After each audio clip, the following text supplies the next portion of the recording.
نحمده ونصلي ونسلم على رسوله الكريم اما بعد فاعوذ بالله من الشيطان الرجيم بسم الله الرحمن الرحيم حدثنا موسى ابن اسماعيل وحدثنا حماد عن حميد وعن انيس قال قدم رسول اللہ صلی اللہ علیہ وسلم المدینہ ولہم یومان یلعبون فیہما فقال ما هذان اليومان قالوا كنا نلعب فیہما فی الجاہلیہ فقال رسول اللہ صلی اللہ علیہ وسلم ان اللہ قد ابدلکم بہما خیرا منہما یوم الاضحیہ ویوم الفطر صدق رسول اللہ صلی اللہ تعالی علیہ وسلم۔ حضرت انس رضی اللہ تعالیٰ عنہ بیان کرتے ہیں کہ تاجدار کائنات صلی اللہ علیہ وسلم مدینے میں تشریف لائے اور ان لوگوں کے ہاں 2 دن تھے کہ وہ ان میں کھیل کود کیا کرتے تھے۔ یعنی سرکار صلی اللہ علیہ وسلم جب مدینہ منورہ تشریف لائے تو مدینے والے 2 دن منایا کرتے تھے سال میں، اور ان 2 دنوں میں وہ کھیل کود کرتے، تماشا کرتے، لہو و لعب کرتے۔ حضور صلی اللہ علیہ وسلم نے پوچھا یہ 2 دن کیا ہیں؟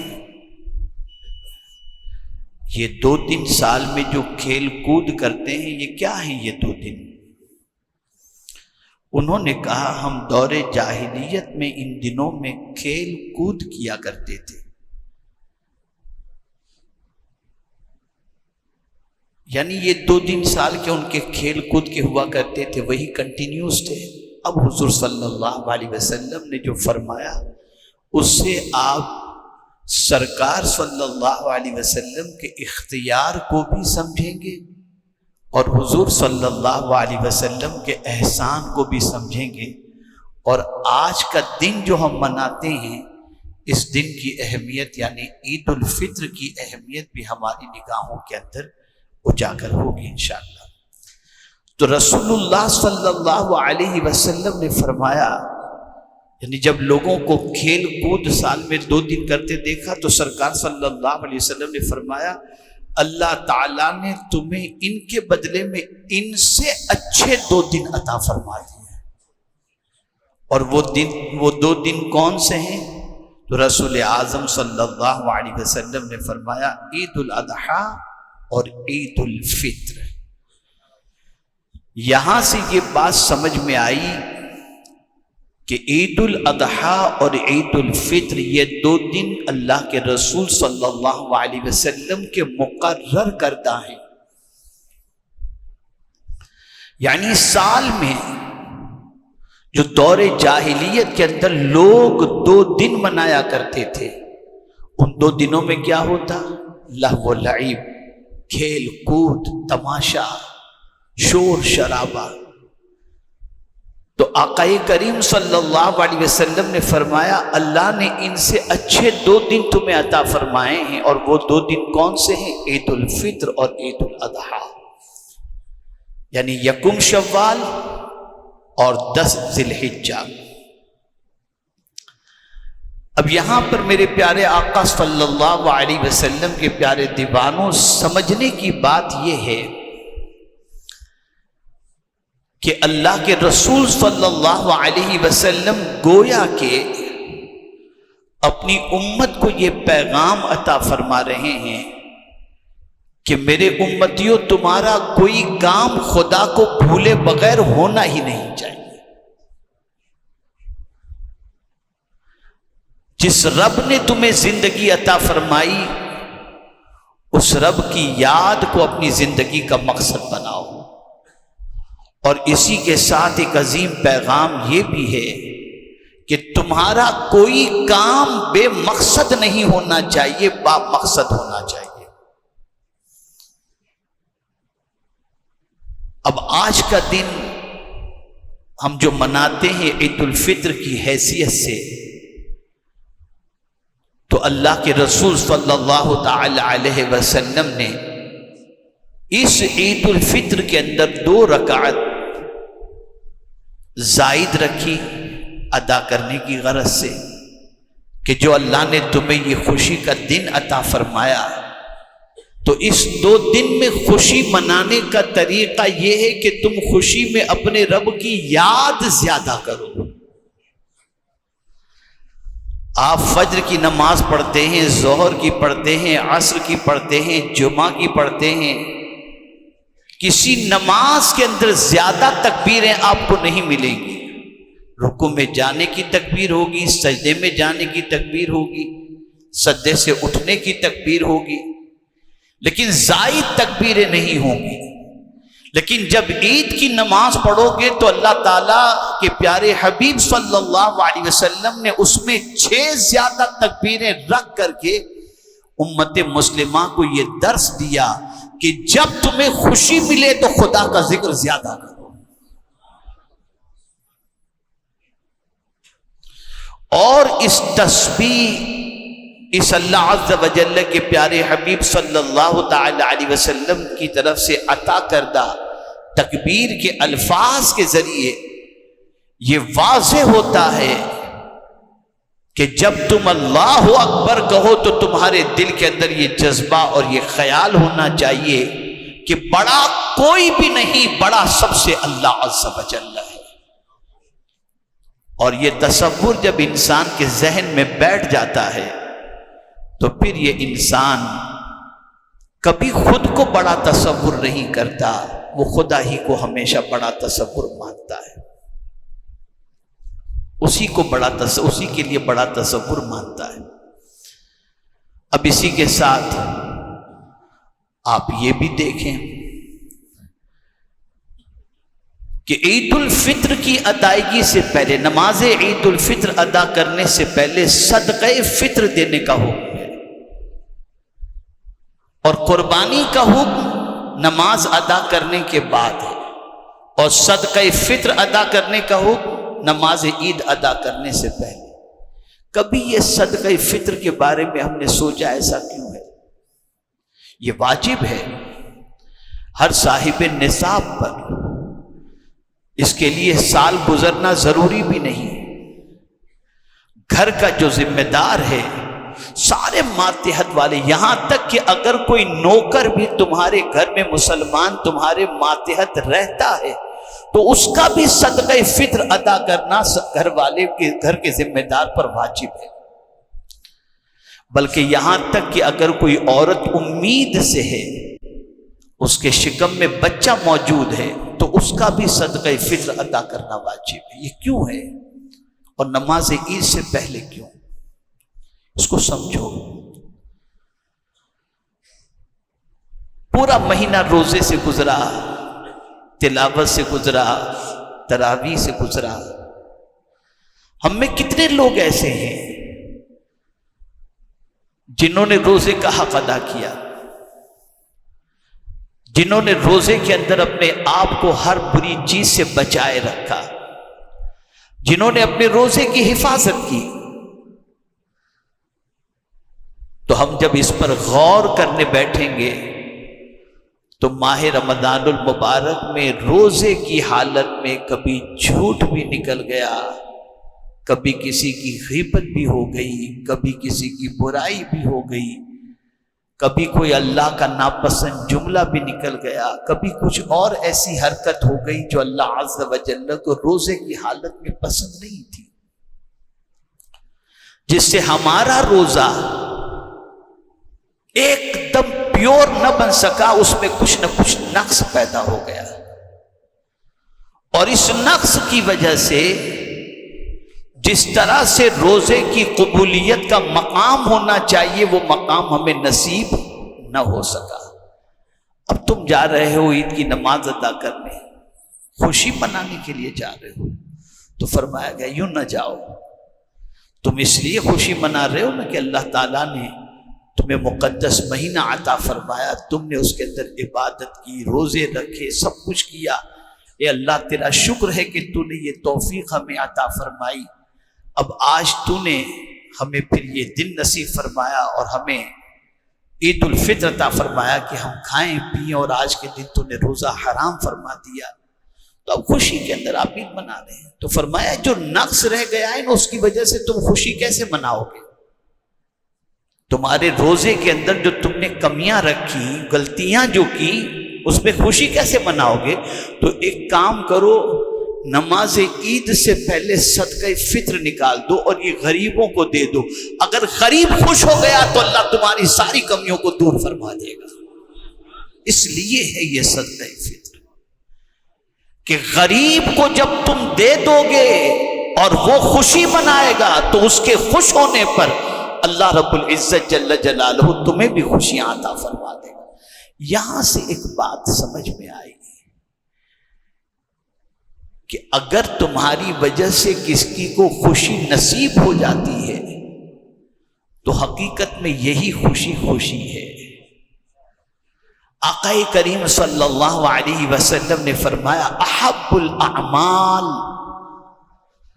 بعد الایمان باللہ ادخال السرور فی قلب المسلم، او کما قال، اللہ پر ایمان لانے کے بعد جو عمل اللہ کو سب سے زیادہ پسند ہے وہ عمل یہ ہے کہ تمہاری وجہ سے کسی مسلمان کے دل میں خوشی دوڑ جائے۔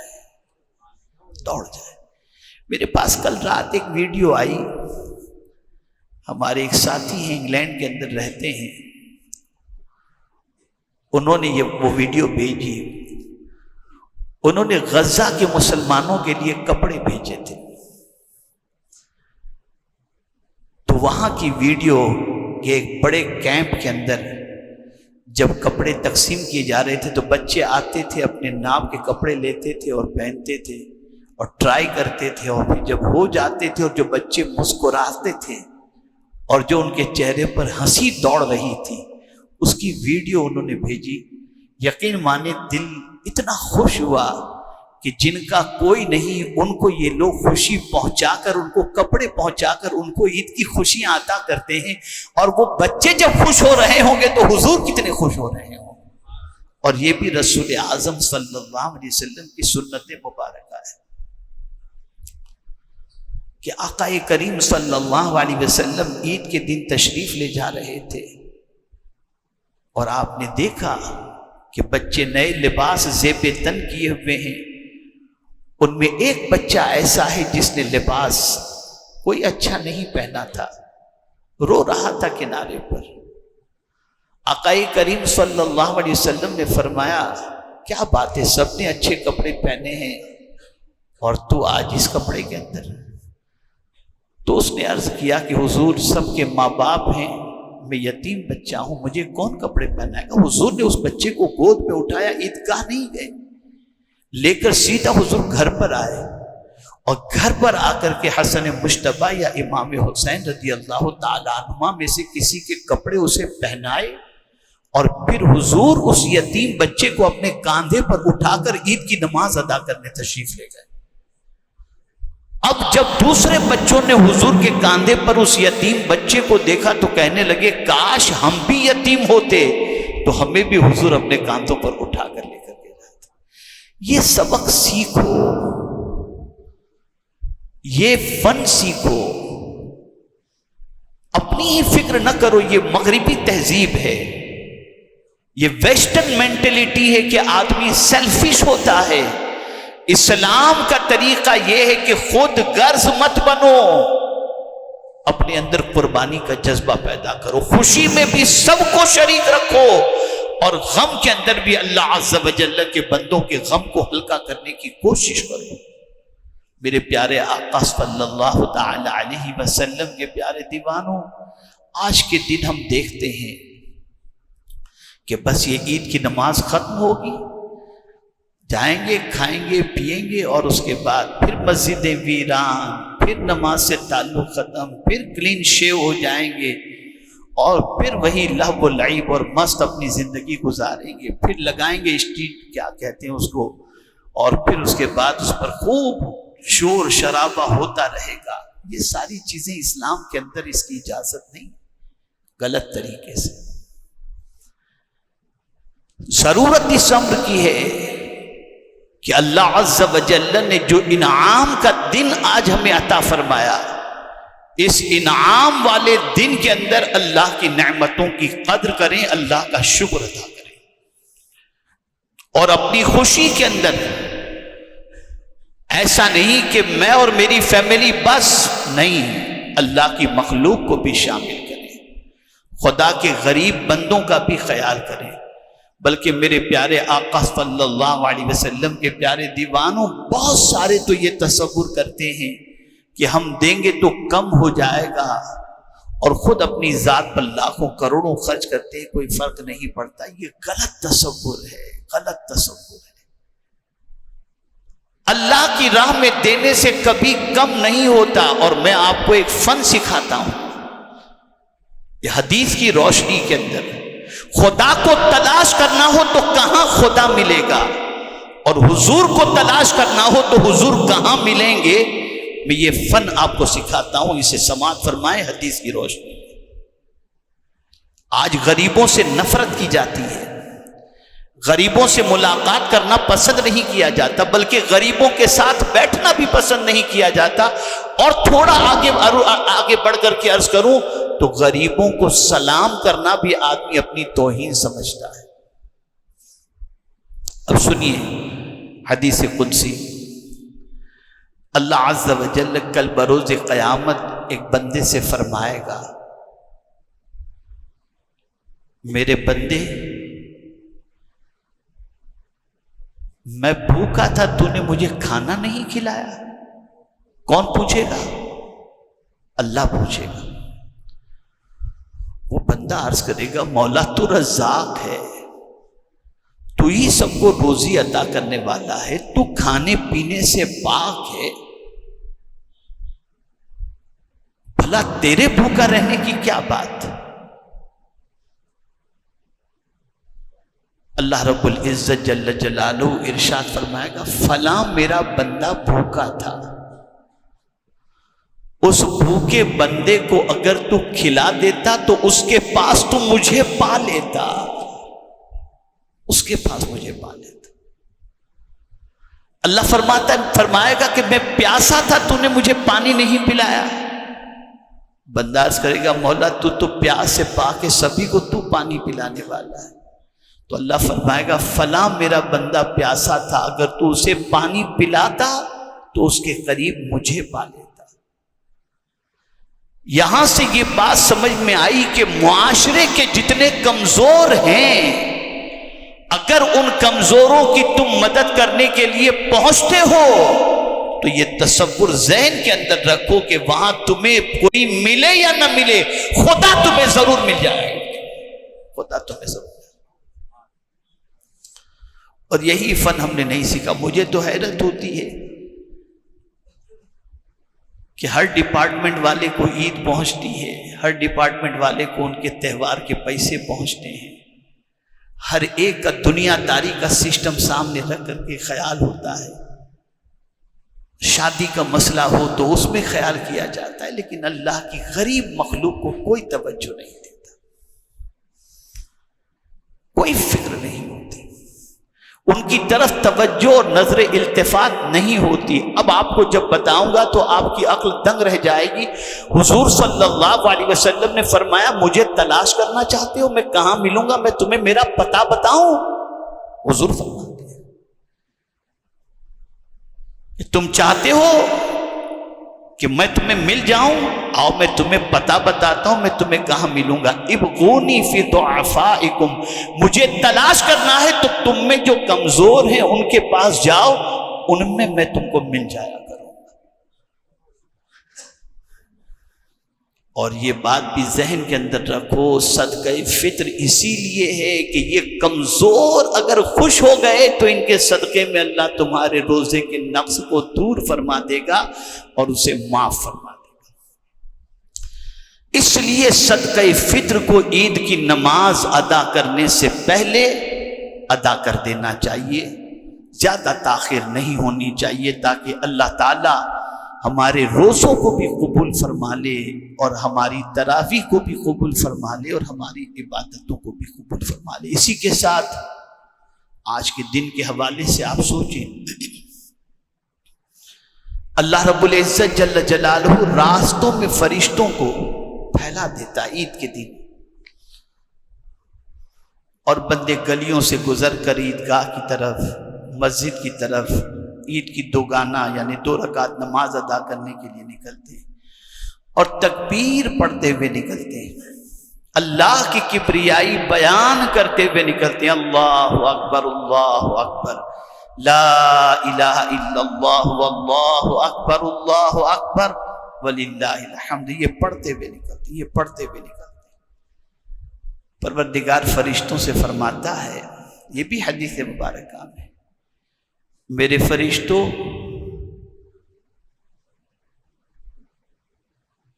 یہ لوگ جنہوں نے مہینے بھر عبادت کی، اب یہاں سمجھیے گا آپ، سب عید مناتے ہیں تو عید سب کے لیے نہیں ہے، عید تو ہے ہی ان کے لیے جنہوں نے روزے رکھے، عید تو ہے ہی ان کے لیے جنہوں نے اللہ کی عبادت کی ہے ماہ رمضان میں۔ اللہ عز و جل فرشتوں سے فرماتا ہے، فرشتوں یہ بتاؤ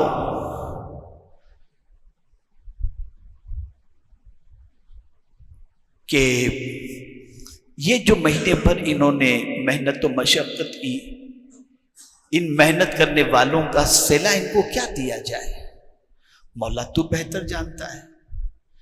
تو مولا فرماتا ہے کہ ان کے عید کی نماز کے بعد گھر لوٹنے سے پہلے پہلے یہ مجھ سے جو مانگیں گے، چاہے وہ دنیا کا مانگیں یا آخرت کا مانگیں، میں ان کی ساری تمنا کو پوری فرما دوں گا۔ یہاں سے یہ بات سمجھ میں آئی کہ عید کی نماز کے بعد خطبہ ختم ہو تو بھاگو مت، مانگو اپنے رب سے، دعا کر کے جاؤ، اور یہ وہ وقت ہوتا ہے کہ جب اللہ سے جو مانگا جائے، چاہے وہ دنیا کی بھلائی ہو یا آخرت کی بھلائی ہو، اللہ رب العزت جل جلالہ عطا فرماتا ہے۔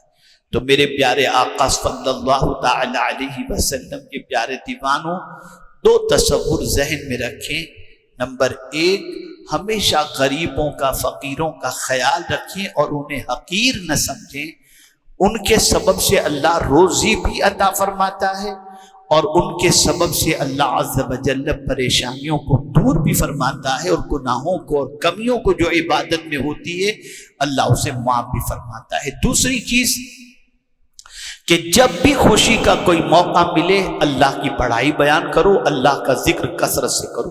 اور تیسری چیز یہ ہے کہ ہماری خوشی بھی با مقصد ہو، بے مقصد نہ ہو، کہ خوشی میں بھی اللہ کی عبادت ہم کر کے اپنے رب کو راضی کرنے کی کوشش کریں۔ میرے پیارے آقا صلی اللہ علیہ وسلم کے پیارے دیوانوں، یہ چند کلمات خیر تھے جو میں نے آپ کی سماعتوں کے حوالے کیے۔ اللہ رب العزت جل جلالہ آقا کریم رؤوف الرحیم علیہ التحیۃ والتسلیم کے صدقہ و طفیل ہم سب کے جو کچھ بھی ٹوٹے پھوٹے جیسے بھی روزے عبادت ماہ رمضان کے اندر ہوئی، اللہ اسے قبول فرمائے، اور پروردگار اچھوں کے صدقے میں پوری دنیا کے مسلمانوں کو خوشیاں نصیب فرمائے، اور پروردگار پوری دنیا میں پھیلے ہوئے غموں کے بادل کو دور فرمائے، اور رب قدیر جل جلالہ ہم سب پر کرم کی نظر فرمائے۔ وما علینا الا البلاغ المبین۔ السلام علیکم ورحمۃ اللہ وبرکاتہ۔